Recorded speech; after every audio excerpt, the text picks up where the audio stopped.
Welcome to boardshop.co.uk. We're here today to answer the question, what is a groveler? And then we have a blog for you that will outline the best grovelers, what makes them work, what makes them slightly different to the others out there, and which one's right for you. When we break down what is a groveler, firstly, it's a board designed by shapers to generally maximize the amount of fun you can have in a smaller wave. And they do this, and the groveler comes about without having to go to a big longer board, mini-mow-esque type board, especially in like the windy kind of wind slop lower period sessions where a big board could be harder to handle and manage. You kind of generally get two types of groveler in the same category. You can get quite a wide groveler, think puddle jumper, average Joe, beanbag, flow stick mini-esque type of board where they are wider. Their primary goal is to maximize your wave count, make sure you're on the wave early and easily, and then obviously getting you in to have more fun.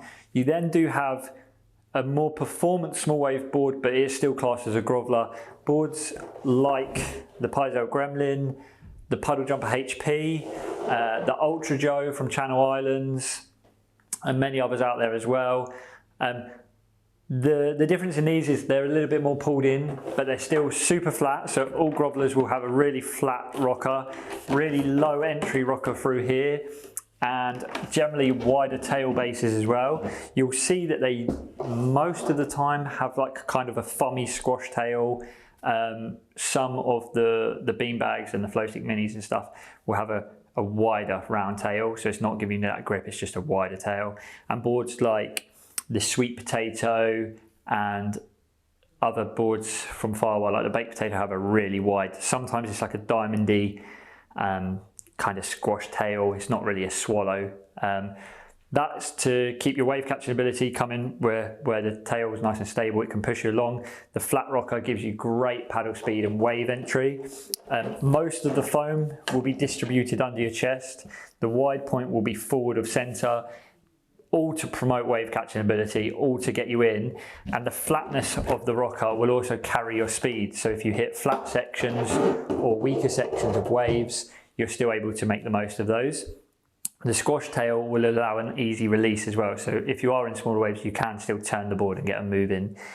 That's basically an introduction into what a groveler is. They're generally sizing wise, you don't want to pump them up too much. You want to take maybe a little bit of extra volume and a little bit of extra foam from your daily driver. I would say kind of 2 to 3 litres is the goal. If you go a lot bigger, you might find the board sits on the water a bit higher and you sacrifice a bit of performance, but you will catch a few more waves. But ideally that prime range is kind of 2 to 3 litres bigger as a guide, but obviously volume's not to live and die by. That would be what a groveler kind of works out to be. As I say, we have a blog on this, which is online, and check the blog out. We've got a list of our best picks, what we ride, what we would use in certain conditions and how to size them, and the differences between them all, which is online at boardshop.co.uk now. Any information that you need, any help you need at all, reach us out, email us, phone us, hit us up on YouTube or Instagram, subscribe to us. But that is kind of an idea of what a groveler is. Thanks for watching.